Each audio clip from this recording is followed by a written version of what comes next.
Hey guys, this is Dr. Jimenez, and I want to welcome you to this Database 101 overview. This specifically is meant for Project 2 to show you how you can find your articles in the Guarini online databases, in the Guarini online library.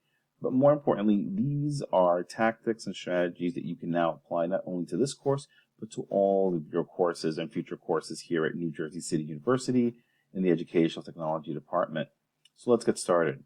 First and foremost, one of the things I want to do is look for or in this case, a set of articles.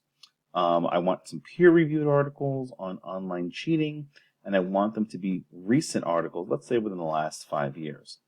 So one of the things I'm going to do immediately is I'm going to go into Blackboard, into our course site. So this happens to be our course site. And if you scroll through the menu on the left, you'll see there's an option here for the NJCU Guarini Library. You could also do a search for njcu.edu/library as well. But either way, it takes you to the same exact place. So welcome to the Frank J. Guarini Library. In order to access our online databases, you want to scroll down to the bottom of the screen, where you will go to the resources section. Now here in resources, you'll see a litany of different topics and materials that are going to be available to you, including some citation guidelines, periodicals lists, as well as our print book and video library, as well as looking up databases by title. For the purposes of this recording, I'm just going to simply do a general search across all of our databases using the Worldcat Discovery tool. Worldcat, think of it as the Google of the NJCU online databases. So I'm going to click on the Worldcat Discovery link, and it's going to bring me to the overall search engine where I can search, in this case by keyword. I can search by different items such as title, author, issue number, publisher, you name it. For our purposes and for the purposes of this particular search, I'm just going to do a keyword search. I also have here some additional terms that I can look for. So for example, if I want to look for cheating, and I want another keyword, in this case, to be online.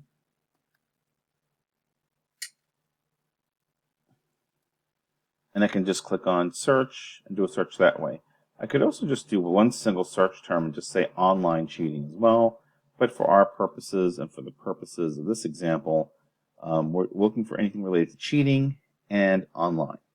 Cheating and online. Now, initially I see here that I got over 7,000 plus results. That's a lot. So I'm going to want to simplify my search a little bit. First and foremost, I can use these controls on the left part of the screen where I can go in and narrow my search significantly. Specifically, let's say I only want articles. You can choose books, you can choose chapters, but for our purposes, let's choose articles. So I'm just going to click on articles, and I'll begin the filtering of our options. The other thing that's going to happen is I'll see that it's brought me down a little bit, 7,000, probably not a whole lot, but that's okay. I can still continue to search by other options, including full text mode, which means the article has to be available. So I want to limit my search to full text, which brings it down a little bit, not by much, but in this case I also want to go down to peer-reviewed. Now peer-reviewed is important because, again, from an academic perspective, you always want to refer to peer-reviewed articles because they have been carefully and I would say rigorously reviewed by other peers in the industry, in this case, in academia. So you know that it's not just somebody who posted some content without somebody fact-checking them, for lack of a better word. This is going to narrow my search down significantly to approximately 2,000 entries. But I don't have to just work with what I have. I can keep further filtering. I get date ranges, where I can choose the last 5 years, 10 years, 25 years, or pick a custom range. For our purposes, I'll use the last 5 years. And again, it's pretty simple, as you can see. As I continue to filter, it narrows things down significantly, down to 700 entries. But I can also further go down the list and look at some of the other databases that are optional here. One of the ones that I'm going to recommend that you use is the Academic Search Complete. This looks at all the academic databases, including some of the EBSCOhost ones, including ERIC. So you can click on Academic Search Complete to further filter out your search. Again, you don't have to go to this degree, but you can definitely, as you can see here, filter out the data and the options that would get returned so that you can have something a little bit more manageable to look at. So I'm going to go through the articles, and I can kind of get a sense of what kind of articles they are. In this case, a Columbia Law Review article on cheating on political knowledge and online surveys, understanding online game cheating, cheating and dishonesty, cheating in sports, cheating education, and the insertion of knowledge. So let's say I was interested in this article, and I can see this is an article from Educational Theory from December 2018. It's peer-reviewed.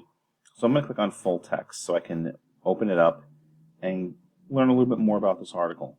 Usually you'll see a full abstract in most cases, where you'll be able to at least get a good sense of the article. So in this case, I have here this article that came up. I'm just going to click on the link one more time. There we go. I can see that I have an abstract. I can see what subjects this article is related to, including the authors, which happens to be David Aldridge, the issue number, volume number, page numbers, etc., as well as potentially other keywords and other items. Sometimes I can also go down and see maybe an HTML version, not always. There's also a audio version that can be played in some cases, not always. But you also have the ability to download the article. You can go click on the PDF full text and see the PDF version of your article. The other thing that you'll have the ability to do is to use the controls on the right part of your screen. The buttons may look a little different depending on what view you're using, but you can go through your article and you can actually use some of the controls here, including the citing tool. If I wanted, let's say I read this article and I said, this is exactly what I'm looking for. I want to use it in my article on online cheating. I can go and click on the cite article, and what it's going to do for me is give me all the different citation formats that are available. I just have to scroll down and look for APA, and I find that it's pretty much copied. Well, for the most part, it's put in everything that I need. Now, just to warn you, sometimes some of these references may not be exactly 100% correct. There might be a misspelling, or sometimes a piece of information is missing. So I would always double check just to make sure that you have the right reference. In terms of if anything's missing, like the year and things of that nature, you can just do a Google search sometimes and just do a search for the citation. But if not, if you feel like this is exactly where it should be, you can just copy it, go into your Word document, and yes, I don't need this to be my default application right now. I just want to quickly show you how simple this is, where you can go in, open up a blank document. Let's say you had your document already set up, and I decided that in this case, because now, of course, I needed to go here, I'm going to type references because I'm going to have a reference page, and I'm going to just right-click and paste. Now, a couple things that you should note here. I could just merge the formatting, which is I'm going to lose some of the hanging indent, or I can use the source formatting. Sometimes it helps, sometimes it doesn't. Sometimes it doesn't make a difference. I'm just going to paste my text here, and I now have my reference that I now have in my paper, which is wonderful. But here's a little trick I want to show you. The reference page in APA 7th edition formatting requires that you use what's called a hanging indent. So you know how when you have your paragraphs, when you write your paper, you tab at the first line and you start typing, and then everything else is, flushed to the left. When it comes to the references and the reference section, you have to have the first line is always going to be flushed all the way to the left, and then all the subsequent lines of that entry will be indented 5 spaces, which is what we call a hanging indent. Now, the easiest way to do this is if you just highlight, and you can do this in Word or in Google Docs. Couple ways you could do this. Here's the easy way. Using these little triangle controls on your ruler, if you click on the bottom triangle, notice not the box, because if you click on the box, it's going to move the entire thing. I just want to click on the little triangle here. This is going to create the hanging indent, and I'm just going to move in 5 spaces. Voila. And now when I create my next outline, it does it for me automatically. Pretty cool, huh? The other thing that you can do as an alternative, if I just wanted to do a, maybe I chose, I'm just going to Control-Shift-V, see if that works for me. Sorry, I'm on a different computer than usual, but the other alternative is, let's say you didn't do this. Just going to remove the hanging indent for a second. I can highlight the entire thing. I can go to the Home tab, go to the Paragraph section in Microsoft Word, and I can use, under the indentation section, I can first of all select hanging, and it automatically adds that little 5-point space. Click OK, and it does it for you automatically as well.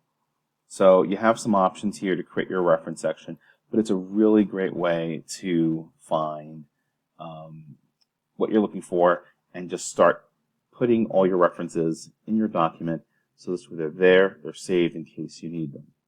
Pretty cool, huh? I think it's cool. Hopefully you do too. The other thing I want to highlight for you is that you do have some other options here.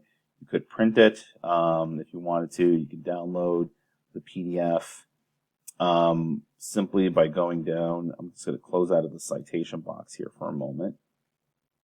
Go back to the previous page because I don't need to see all this. One of the things you can also do, there we go, is you can download the file. So you can always save the document as well. You can also create a permalink. The permalink simply just creates a permanent link that you can copy.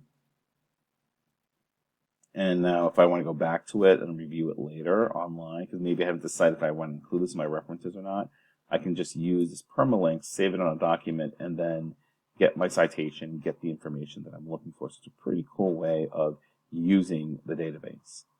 Final thing I want to show you in the last 2 minutes that we have left is you do also have the opportunity to go in and not only, let's say you decide, hey, I don't like what I have here.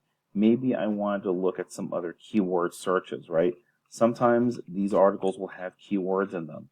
Sometimes you may want to look at some of the subject areas that it might be related to, such as student cheating, academic fraud. So these could be other search terms that you can use if the term that you're using is not yielding the articles that you're looking for. For the purposes of this paper, again, make sure that you try some different combinations of searches. And let's say you decide, you know what, I'm just not happy with this. Let me just go back and say academic online cheating. Again, these 3 search terms combined together will look for other results that might be related. And you will get some other articles where you can go in. For example, this article from Peterson. Click on the PDF to view it. And then you have the ability to access your document, cite it, and pretty much get all the information you need. That's it for now. Hopefully this overview has helped you and will give you some guidance in terms of how to search for your articles for your upcoming project too. Email me if you have any questions, and we'll go from there. Thanks again, everyone. Enjoy the rest of your day.